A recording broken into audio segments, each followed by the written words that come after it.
Okay. So I thank you for joining us, Miss Jennifer. I'm excited about what we are going to talk about today because I'm in the phase of dating myself and I'm finding out so many different things about me that I didn't even think I dealt with.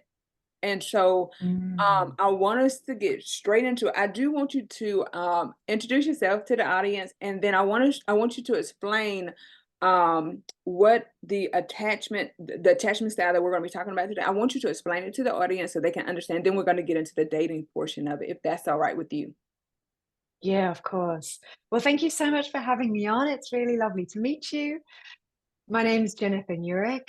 I've got I guess my qualifications. I usually talk about them in two batches. I've got a whole lot of qualifications in energetic and spiritual healing space, and then a whole lot of qualifications in the more sciencey psychotherapy space. And within the psychotherapy space, nowadays you used to be able to just say psychotherapy and everyone knew what you meant, but nowadays it's such a broad range.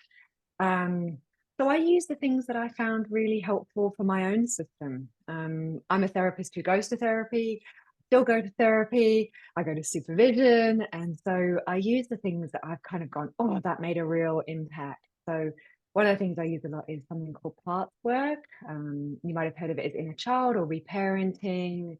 And another sort of aspect of that is called internal family systems, which is Richard Schwartz's work. I use a bit of EMDR when there's PTSD, and I do quite a lot of somatic work as well, which is sort of the body focus when you might be talking about something and suddenly you start coughing and you know that there's kind of energy stuck around the throat. So um, I'm the founder of Psychotherapy Central, which is a community of about like 180,000 people on Instagram and like across different platforms. I do podcasts as well, so I hosted Psychotherapy Central. And I'm one of the directors of the International Energetic Healing Association. So I'm still very involved in that space in Australia. And now I'm an author. So, How exciting. Before you get into our discussion today, I want us to just tap into the energy work that you do because when I first so I'm a counselor too, and I've got some training in chaplaincy, and so here I go into this space, and I'm a Christian, and so when they were starting to talk about energy work, I was like, oh no, I would never. And I remember one of my co-workers, she was into healing touch, and she said, Brianna, if you just come over and let me just try it, when I tell you I had never felt so relaxed, good. I slept, the deepest sleep I've ever had was when I was in session for healing touch. And so I'm excited to hear mm, that you are into that. So um I think that if you don't mind just telling just a little bit about that so the audience can know what energy work is and how it heals and what it does for the body. mm, mm. It was very helpful for my own healing of my own childhood stuff. I found that the meditation that I did through those practices, I have a mantra practice that I do really regularly. Um, I find it very soothing I find that, I have a very strong monkey mind. My mind can take me in all kinds of crazy directions. And I think that in the West, it's kind of encouraged, we encourage to kind of put the mind on a pedestal and, it's how we're measured at school. It's how we're often praised for the mental capacity. So I found there was a whole lot of untraining to do with my mind, and I found that in that space, I found you're nodding. Mhm. I found a lot of actual relief from myself through, through those practices, and I also found that again, and I think this might be kind of a product of growing up in the West, was that it was quite hard to just switch off my mind. I remember I had a book, Meditation for Dummies, and the first exercise was stare at a candle. And I remember just staring at this candle thinking, well, this can't be good for my eyes. And, if I move my eyes now, I can see the candle imprint on the wall. Well, that can't be good. And so it was very hard. And maybe you've had this experience as well to just kind of switch off your mind. And so for For me, I found guided meditations super helpful. And I find now, I mean, now I'm like 20 years into meditation practice, I find mantra really helpful, just having something that I repeat, actually a mantra that I was given that I use. Yeah, super helpful. But then energy healing is a bit like psychotherapy. It's got so many different aspects and components. And I've done a lot of kind of shamanic work. I've done a lot of kind of angelic work. Um, a very practical, something called pranic healing, which is like color therapy, Reiki. Mhm. Um, yeah, I've trained in all kinds of different energy healing and found them all helpful in different ways in my own system. Mhm.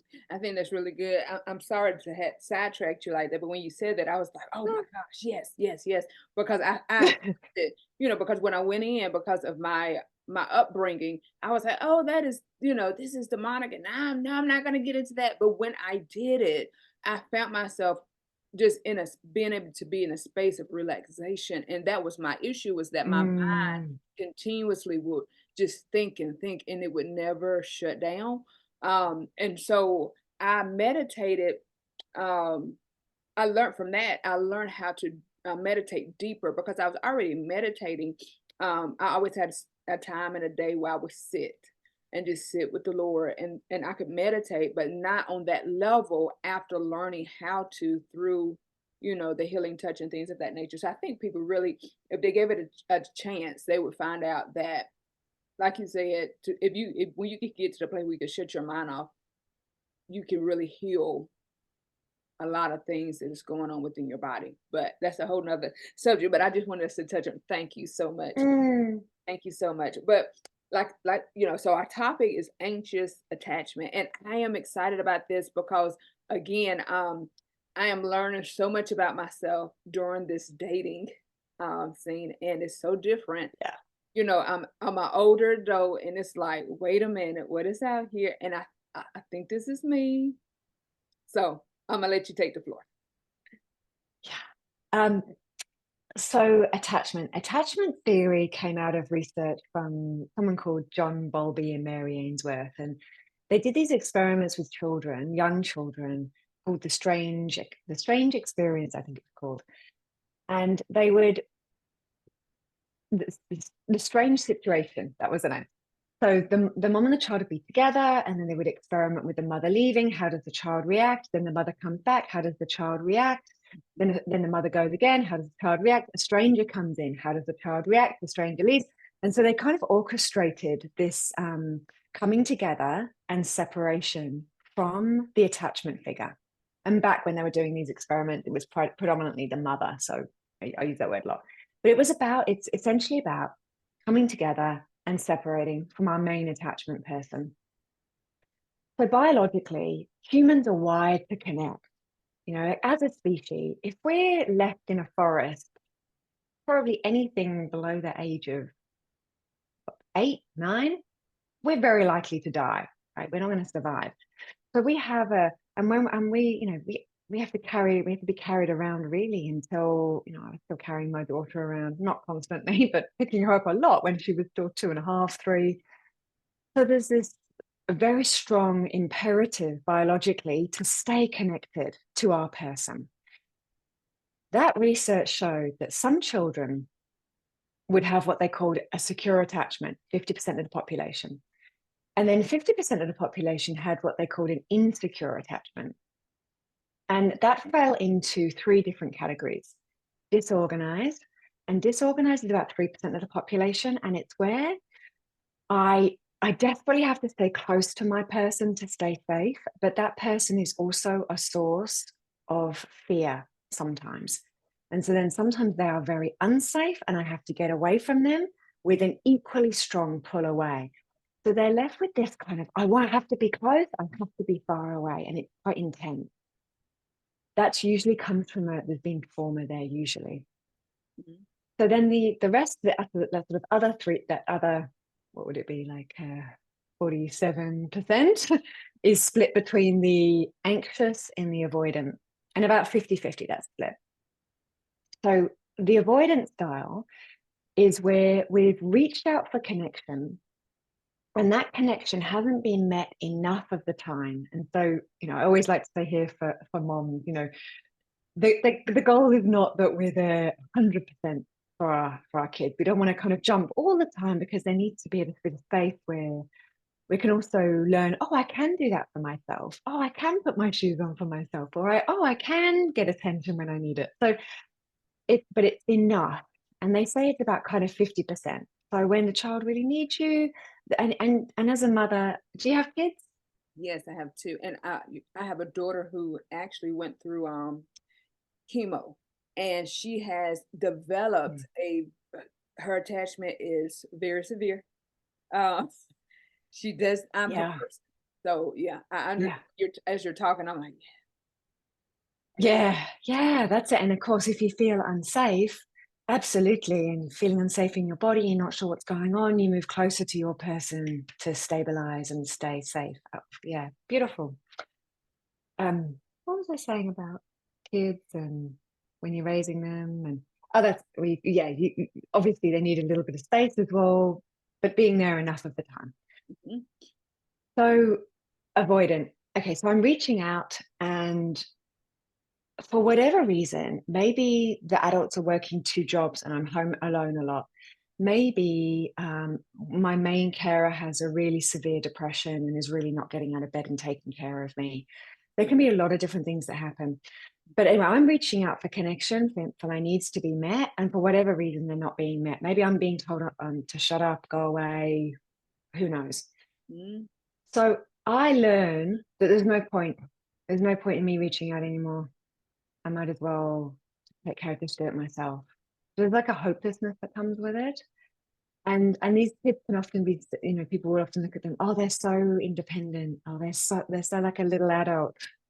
mhm, And mhm, sometimes it's not such a good thing. Because they've sometimes learned that I have to rely on myself. And what can happen is we can become quite disconnected from our needs. Like, what's the point in even having a need? Because if I feel the need, I feel pain, and no one's helping me. So we can start to block it off. So when we work with someone with avoidant attachment, there's often quite big blocking and numbing parts. And it can take a while to get through what we call in IFS the protective system, to the more vulnerable parts that are still, in a way, reaching forward and saying, I need connection, I need your help. It can be very difficult. mhm, So I think it can be helpful when we have the anxious style. I'm more on the anxious end of the spectrum, just to understand what's happening with the avoidant, because we can often take it, like I know I've done this in the past, I can often take it really personally and not realize actually what's going on for them. So I'm just kind of explaining that there. Then the anxious style. So the anxious style can emerge through in different ways, but there's two responses when our needs are not being met enough of the time. So one of them is, well, there's no point in asking. And the other is, I'm going to stay really close to my person to make sure that I'm safe. So if there's something going on in the environment that's not safe, I'm going to stick close to my person. It could also be if maybe I've been ill and the mother gets really anxious or the carer gets super anxious. And so then I, as a child, get this sense of, okay, I'm not okay in the world. It can also be unprocessed trauma from the mother, like if they've lost someone really close to them and they're terrified of losing their child, they might do a similar thing. Or if they've been abused as a child, they might be hyper vigilant of danger for the child. And so, again, stay super close. Lots of different reasons. But for whatever reason, the child's nervous system kind of gets into this hyper arousal, this kind of sympathetic fight or flight state where I have to kind of stay close to my person, and they like the space relationally to be quite close together. Avoidance like the space to be quite far apart, and people who are secure somewhere in the middle. mhm. So that's kind of the essence. Is that helpful? Any questions It there? is very, very helpful, and because a lot of times people don't realize I'm listening to you talk, and I'm thinking about some of my clients, and when I try to explain to them that the reason that they are they feel the way that they feel about their parentals is because of how they were raised, how what they experience, and so especially I have a lot more clients that are avoidant. But Mhm. they want Yeah. their person, but they don't want their person, and they can't understand why. Why do I feel like this? Why am I moving the way that I'm moving? Because, um, a lot of times I always put it like this: parents can can parent to their capacity. Absolutely. You know, you want to know why they were the way they, and a lot of it, like you said, was is unprocessed trauma for them. Yeah. It goes back from generation to, so you said a lot. So questions, I could give you, I could ask you questions and we would not even get to our topic. I think it's good, because a lot of people they need to understand, why am I the way that I am? You know, not Mm, just in, we're going to talk about romantic relationships today, but why am I the way I am with my children, and then with my mm, parentals and things of that nature. And they oftentimes they think that something's wrong with them, or it started with yeah. them, and it doesn't start with you. It starts with the way that you were raised and how you are with your whoever your caretakers are at that time. So I think that's good. We might have to Absolutely. have you on for another episode where, and we actually have some Q&A from some people that can join it. I would love it. I would love it because I think it's important. Mm, It is so important. mm, And I mean, me yeah. as a parent, I had to get to a place where I realized that I was parenting wrong. I was parenting out of trauma. Mm, You yeah. know? Yeah. And look, I think all parents, if they're really honest, that there's elements that we bring in from our own childhood. And it's funny because we might think, well, I'm not doing anything like my parents did, but sometimes we've swung the pendulum right to the other side, and we have yet to find that place in the middle. Yes. Yeah, and it's just that self-reflecting and self-reflecting, like, with compassion, because we're Mhm. all doing our best with what we've got. And, you know, also the socioeconomic environment that we're in. Like, I grew up on housing commission in the UK. There was a lot of poverty around me. There was a lot of drugs and alcohol. Mm. And so you also sort of, people are trying to do the best with what they've got. My can't tell it from my voice because different things happened to me later on. So my voice changed quite a lot, but my background was very working class. My dad was a welder. Mhm. Yeah. And so that has a massive impact. If you're worried all the time about the safety of your kids or your own safety, and can I put food on the table for my family, that impacts everybody in a really big way. Mhm. Mhm. I used to work in, when I was working getting my undergrad, not my graduate, my master's degree. I worked in a daycare, and I would look at my parents, and the other workers could not understand. They were like, "Well, why are you being so nice?" And I'm like, "People can only do what they can." And this parent is coming in at 6 o'clock in the morning and then coming back at the very end of the day. That's all she can do. She has to provide. And so we have to, when we know, and I knew, um, I had to step in to help her because she's doing the best she can, Yeah, has to live, that's she it. has to pay the bills. And so me knowing and understanding, let me do my part. But we live in such a world that Mm, everybody, they don't want to do their part, and they don't want to take the time to really understand that, people are really just doing the best they yeah, absolutely. Yeah, so self-compassion there is the key. can. I Yeah. like to use the word grace. I always say grace. Give yourself grace. Give yourself grace. Mm, that's a beautiful word. Yes, Yeah. yes. Okay, look, because I will have you on here all day because I'm like, oh, I love her. Okay, so so let's get into Mm. this dating and the anxious Yep. attachment and how that affects us. So the patterns from childhood, they know through heaps of research now, there's loads of research papers that show that transfers into adulthood. It takes 2 years to form a secure attachment with our person. Most people that I know, when I tell that to clients, they usually, yeah, uh, that's our system incrementally testing. And when you think about dating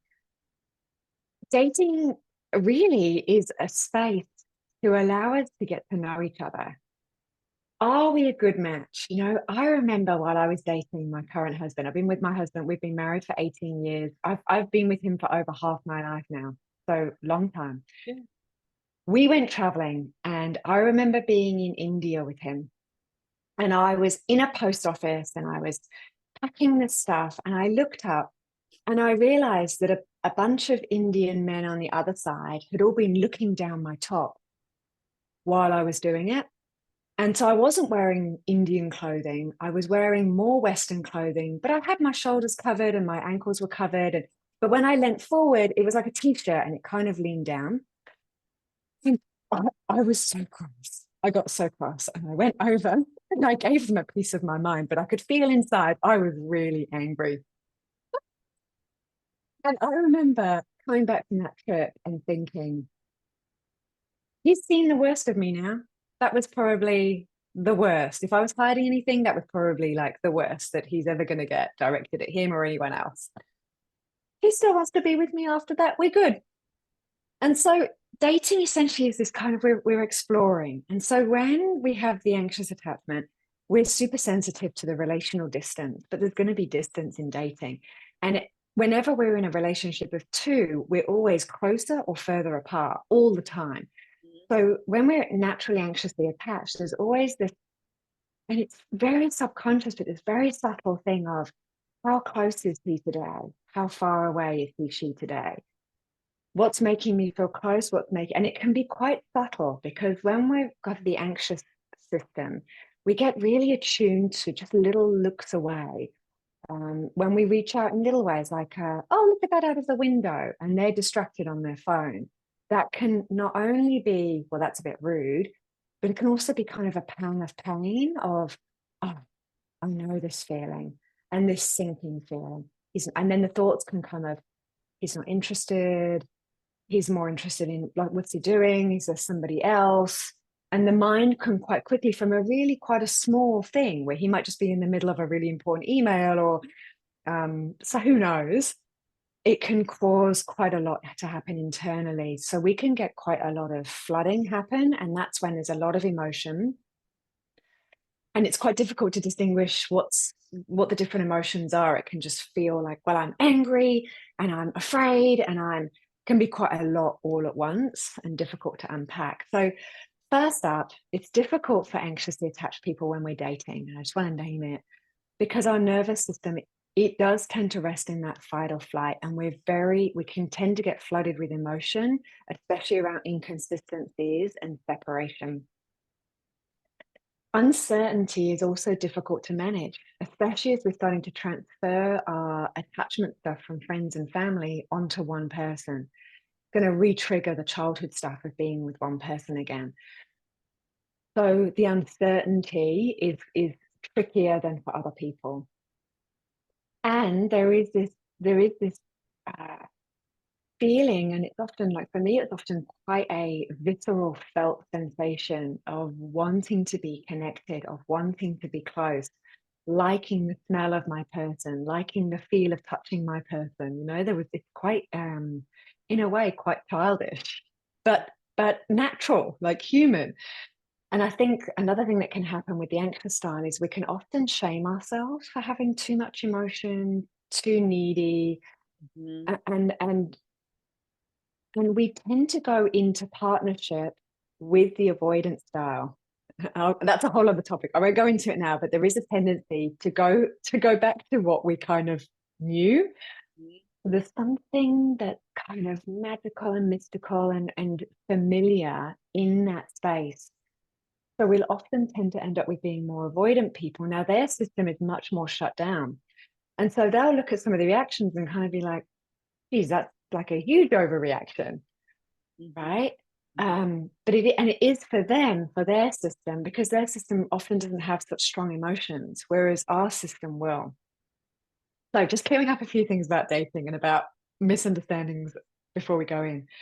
That's good. Anything there?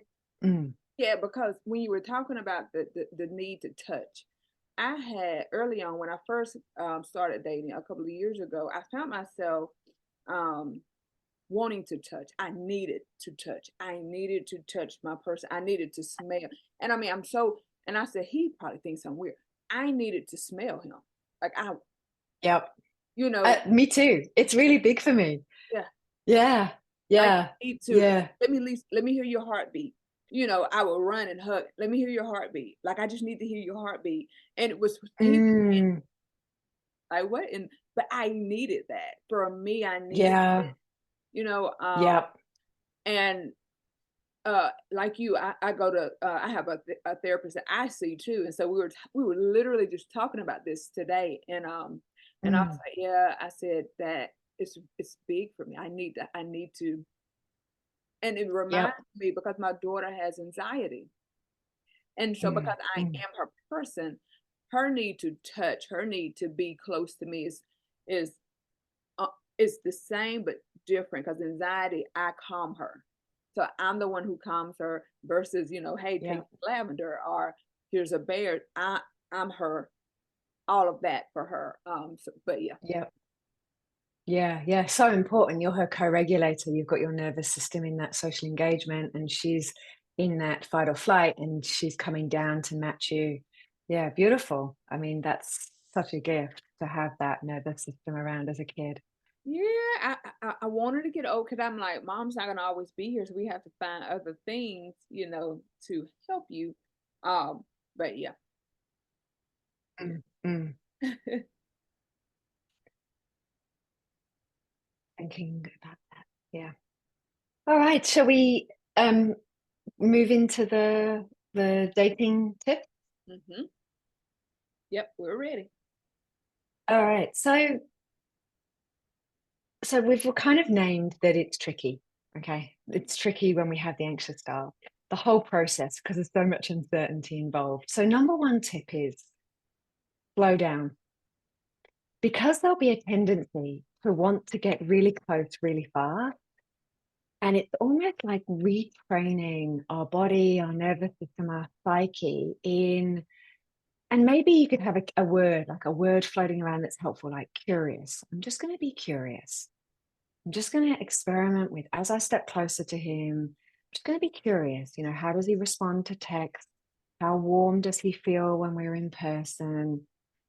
Just going to be really curious. And I'm just going to go in this kind of mindful way and slowing down, because the tendency will be you want to get really close really fast. And then there's often this quite intense phase, and then a stepping back that can be quite painful later. So, first tip is slowing down. Second tip is when we have the anxious system, we want to connect.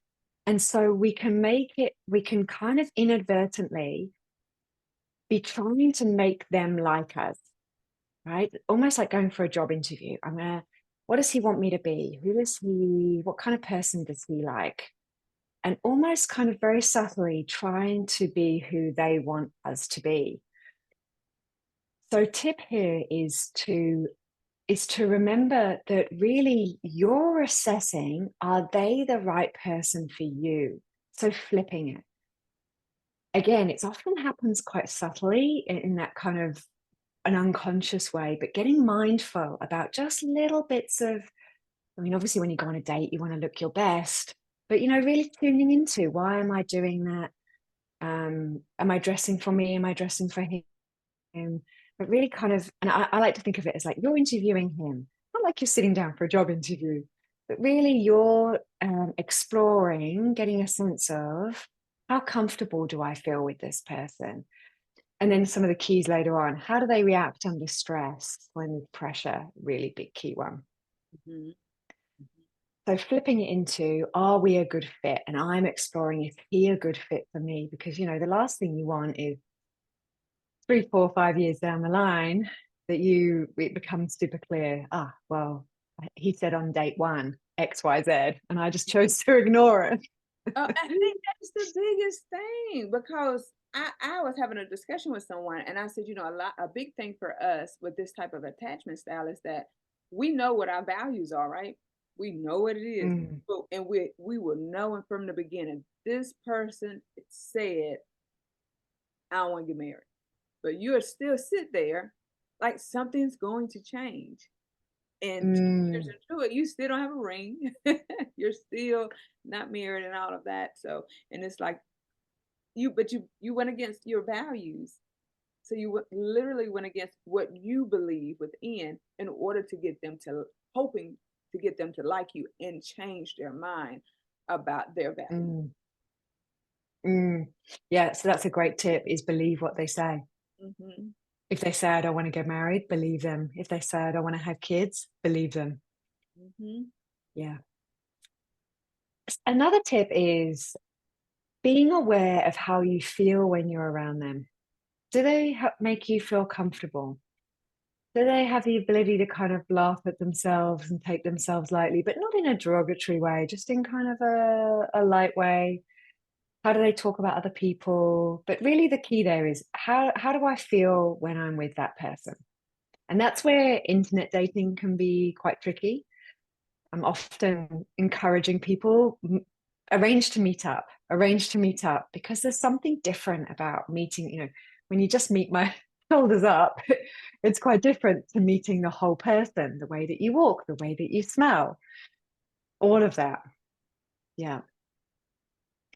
Yeah. And then one of my points is, if they say they're not ready for a long-term relationship, believe them. Yeah, just like we were talking about. Another point is investing in cultivating secure attachment. So again, we know through the research, a certain attachment style is not like some kind of life sentence, and it does exist on a spectrum. So obviously, if I have the anxious style and I'm dating someone avoidant, that's going to make me more anxious. If I'm more anxious and I'm dating someone secure, that's going to make me more secure. Yeah. We can change our attachment style, and there's different ways to do it. One way is through happening to end up with someone with a secure style. Absolutely can happen. Also, tends to be, like we said before, tends to be a pattern where you'll gravitate towards someone who's more anxious. So, investing in creating secure attachment, investing in kind of, there's lots of different things that you can do, free resources on the internet where you can learn to regulate your nervous system regulation. There's a lot of people now doing like mini courses on that. It's something that I teach in my book. And my book is now a good time to mention that briefly. Yes. I was going to Yeah, ask you to, please. yeah. It's I wrote it because I had so many people coming into my practice, and I see a lot of people with the anxious style. I do see quite a few with the avoidance style as well, but more with the anxious. And they were saying to me, Jen, what's a good book where I could kind of learn some techniques and some things to help? And so I bought all the books that were available at the time, and I looked through, and they would all say, attachment style and how to heal it. And the attachment style piece would be like 10 chapters, and the how to heal it would be the skinny chapter at the back, which basically said go see a therapist. And it was really disappointing because I was kind of, well, I've made huge progress through doing self work, but also doing therapy as well. But there are absolutely things that you can do. So I thought, well, maybe I should just write one. So I wrote one, and Mhm. that's how the book came about. And I only discuss attachment styles in the first chapter. All the other chapters are how to, how to, how to, how to. There's a whole chapter on polyvagal theory, how to shift the nervous system. There's a whole chapter around how to help your body, um, how to get to know your body, basically somatic psychotherapy that you can do on yourself is all in, I think that's chapter 2, work with the mind. So the first half of the book is really about body, mind, and spirit, and work with self. So through that, we're really looking at forming an inner secure attachment. How do I help the parts of me that are reaching out to my partner to be soothed, to be taken care of? How do I help those parts turn to me first? So there's a real roadmap to how to do that. And then we're relational beings. The second part of the book is about how do we do this now in relationship? Mhm. Because it's natural that we want people who have our back, and that there are people, they're our person, right? That's a lovely thing. So there's really practical strategies in the second part, how to communicate, how to look out for a negative cycle relationally. It's called the pursuer withdrawer dynamic, which is Sue Johnson emotionally focused therapy work. So all of that is in the second half of the book. So it really is a roadmap, and it's not something that you just kind of sit in bed and read overnight. It's much more of a workbook. It comes with 20 guided meditations that are all downloadable. You have practices to do that I've recorded. And so they're things that you can kind of do over and over again. There's a whole practice around what do I do when my anxiety gets triggered. So in that moment where you're like, he hasn't texted back, I know he's out with his friends, and you're kind of going crazy, you can kind of open the book. Okay, let me go through that process. Yeah, yeah, I was looking Yeah, at it. I was reading through some of it today, and one of chapter 8 when you go into when your anxiety is triggered in relationship. I was like, yes, yeah, yes, yeah, yeah, yeah. Yeah. And it's quite hard to. I had another therapist wrote a review. Someone I don't know who she is. It's kind of it's called Net Gallery. Never met her before, but she said it's one of the most comprehensive answers to attachment. She said like it covers so much, such a big scope, and that was my experience. It wasn't just one thing. Like you can't just meditate and work with your attachment style. You can't just, there's not a silver bullet. It's it's both. It's the inner work, but it's also being in relationship with other people, because it's a wound that was forged in the fire of relationships. So there is a certain amount of healing that needs to happen in that space. And it doesn't mean that our partner has to be perfect. And it doesn't mean rule out all avoidant people. It just means doing it consciously, doing it together, and Mhm. having a lot of compassion, because we are going to have parts that get triggered. And that's why I love IFS language. I love that kind of parts of us that are feeling anxious. It's not all of us. There's parts of us that know we're going to be okay and it's going to be okay, but then we've become blended with a part that's really, really anxious. And sometimes that part might be a 3-year-old part or a 5-year-old part who remembers dad just vanishing and being left on their own for 3 days. Who knows what happened? Right?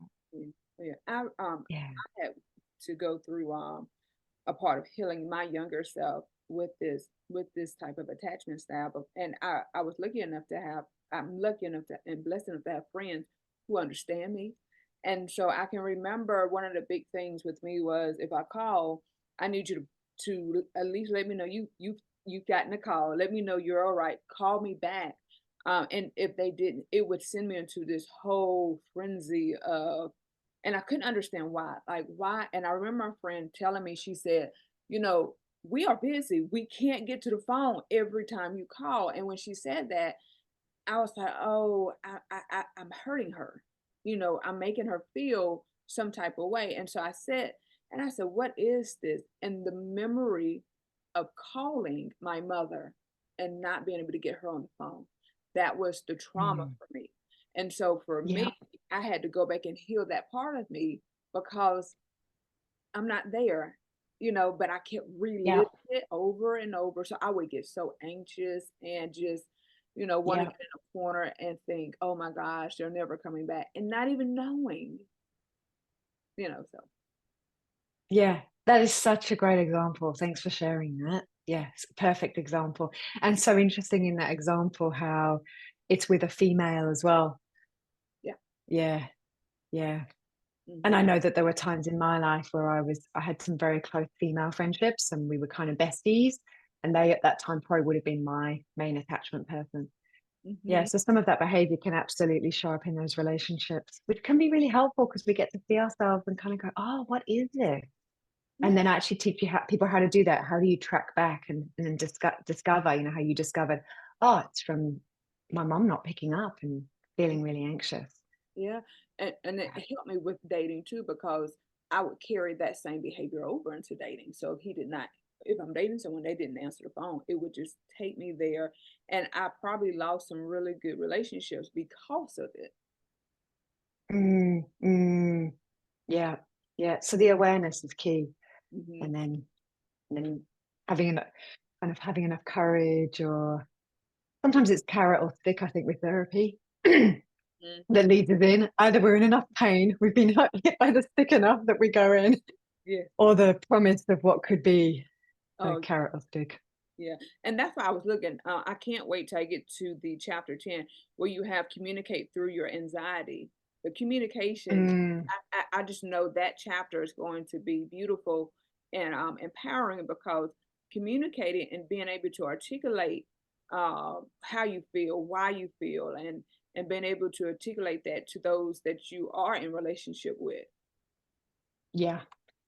And with the anxious style, we tend to communicate not our core feeling. So the Yes, tendency, yes. You're beating around the bushes like yeah, it's never getting to the main point. Yes.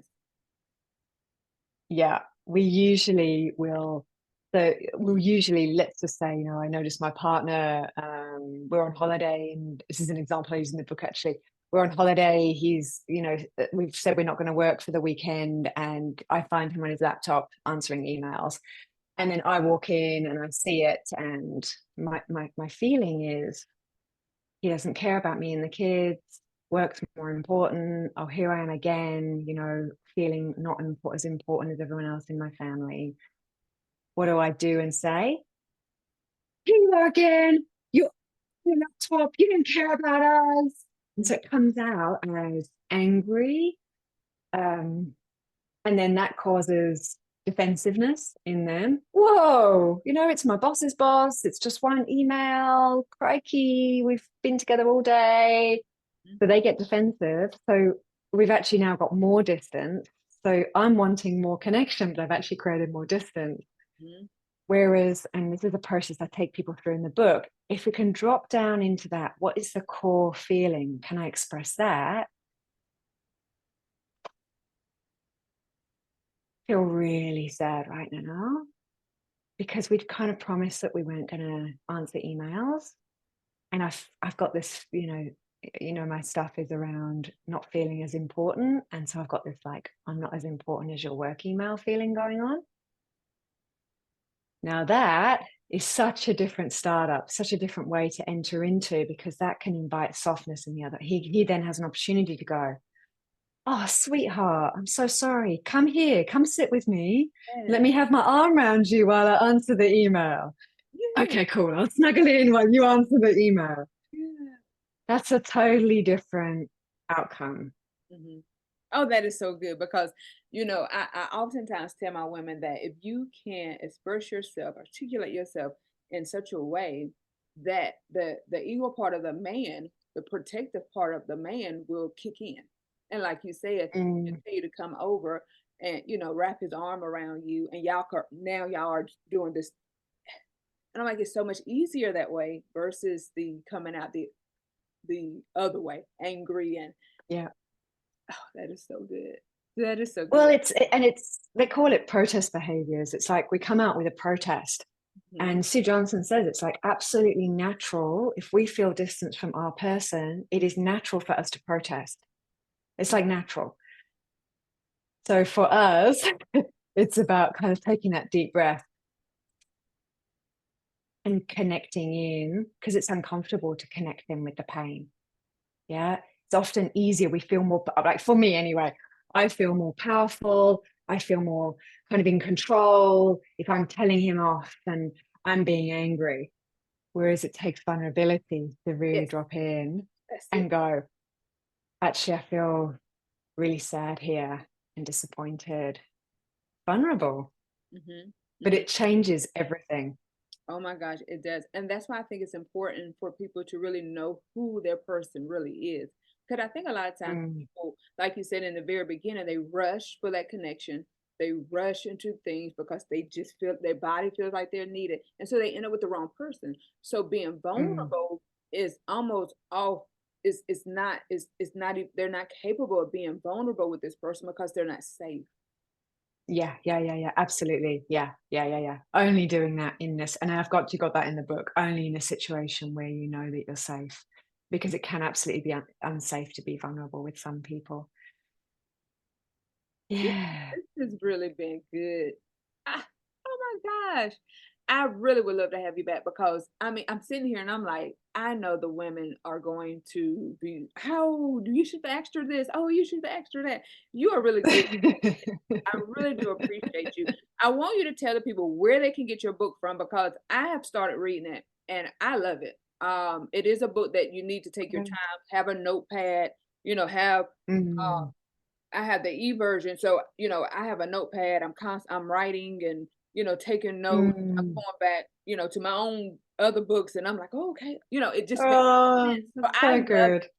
I absolutely love it, and it's written in a way where Mm, it's not so academic. You really can read it and immerse yourself in it. You can find yourself in it and yeah. apply it to your life. So I love it thus far. I have not got to read it all. I am going to read it all. I'm taking my time and digesting Mm, the things that mm, are in the book, and I do. I absolutely love what I have read thus far. And so if you can tell everybody where they can get it, and we'll have links in the bio, in the description, so that people can just click on it. But if you can tell them where they can get it, mm, how they can get in mm. contact with you. I don't know if because you're in the Australia. I am Australia. It's Saturday morning here. Yes, Yep. yes. So, I don't know if you have things where your community, perhaps they can join your community or things of that nature. So if you could just tell them that, and Yeah. they can link up with you. So first, Bree, thank you so much for taking the time to have a look through, and thank you for that glowing recommendation. So that really touches me. Thank you. No, thank you. You can buy it from all major retailers, Amazon, Booktopia, wherever you can buy books, they'll be able to order it for you. So anywhere. The best way to be in contact with me is through Instagram. I check my messages. I run that whole account myself. That's psychotherapy.central. I do see clients still one-on-one. So if you're thinking, I'd really love to do some work with Jen or someone in her team, I have a team of other therapists that I've trained in the same style of work as me. They've already counselors and energy healers in different modalities, different specialities, but there's a team there as well. And sounds like you're doing really wonderful work as well with avoidant attachment and other styles, that you've got that lens. So people could also go and see you by the sounds of it too, Brie. Oh, well, thank you, thank you, thank you. I don't get to see as many people as I would love to see. I love working with women, but yeah, um, this is my heart is just so full because the way that you describe anxious attachment. I mean, it just breaks it down in such, I don't want to say simple term, but you can relate to it. Those who Mm, don't have mm, our jargon, um, they get it. They can get it. And they mm, don't have to mm. think that they are weird or something is wrong with me. Uh, Yeah, I just love it. I do. good. I love your work. Yeah, great. Oh my gosh. It's I have I've seen people, I've had guests before, and it's good. I haven't had any, but this has really just warmed my heart. It really has. I don't It's something just different about today. So I thank you. I Mm, do. I do. mm, I have some women now that I'm thinking about. And I'm gonna recommend your book if I have to buy it myself and get, just so they can have it in their hands so that they can understand. That it's, mm. gosh, you're not weird. You're not weird. You're all right. And it can be changed. You can Yeah, change your style. Because if I can do it, because I yeah, was the worst at it. I mean, I was worse. I mean, my mom, I was in my 20s, early 20s, and I was still holding my mom's hand. We would be in a grocery yeah, store, and I was still holding her hand. yeah, yeah, yeah. And that makes my heart expand. It's like those younger parts. It's still like holding mama. Yeah, yeah, and I mean, I remember holding my daughter's hand, and I remember the day I reached down and grabbed her hands as we were walking, and I remember I Mm. said, "Oh, babe, your hand is bigger than mine," because she's way taller than me. And I'm like, "Babe, Yeah. your hand is way bigger than mine." She's like, "I know, mom."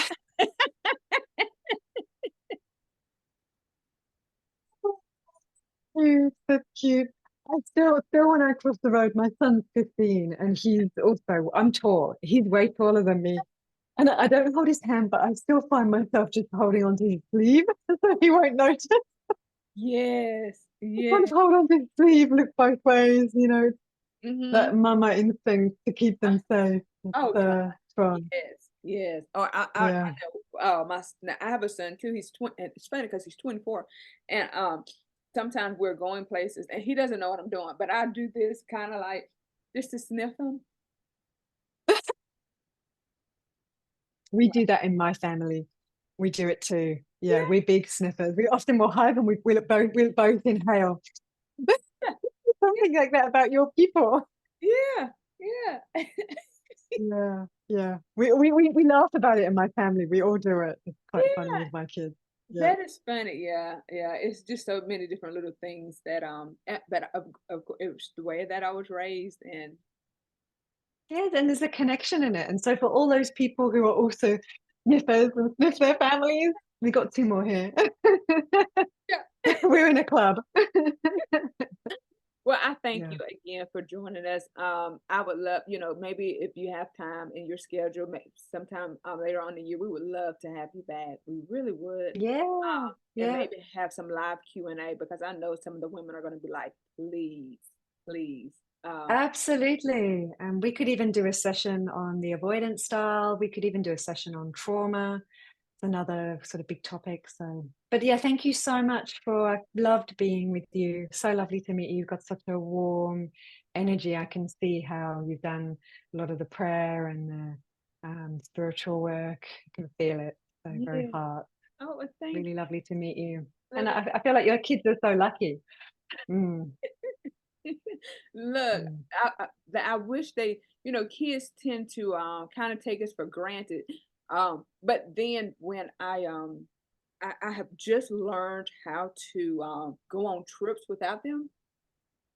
Ah, congratulations. It's a big Yes, step. yeah. Yeah, yeah, So I went to I did a conference in Jamaica in December, and I left. yeah, And so my daughter, who is really attached to me, she's my baby. That when I was pregnant with her, she stayed in a ball, and she stayed like as close as she could up in my rib the whole 9 months. So yeah. she's my baby. I always say she stayed by my heart. And so even after having her, I would hold her and she'd just ball up in a ball and stay right there at my heart. Oh, Um, precious. so so when I left, she called me every day, FaceTime. He had to see my face. But yeah, just trying to get her to the place of no understanding because I just don't want her to be like I was when my parents left me. I felt like I was lost. I didn't know what to do, and I don't want her to Mm, be like that. So I'm trying to, you know, to baby step her out, mm, but to know that mommy will always be here, whether I'm here in the physical or whether I'm just here spiritually. Mommy's gonna always be. mm, And it takes every person, I think it takes a different amount of time and different experiences and having other people around them who can take on that kind of safety, I'm safe role is helpful. Lots of Hmm. things. Yeah. Hmm. Yeah, but just that you've got your eye on it, I think that that's the, just knowing that it's a process and it's happening and you're facilitating it. Yeah. Yeah. So, but again, I thank you for joining us. Everybody knows how to your information will be on in the description. So y'all, please, please, please share this program. Share it with as many people as you can, with as many Mm. women as you know needs to hear the information that was given. And so until next time, we will see you on next week. We love you. I always know that I'm praying for you, and I'm always, always, always, always thinking about you. Okay. Thank you so much, Bree, and thank you, everyone.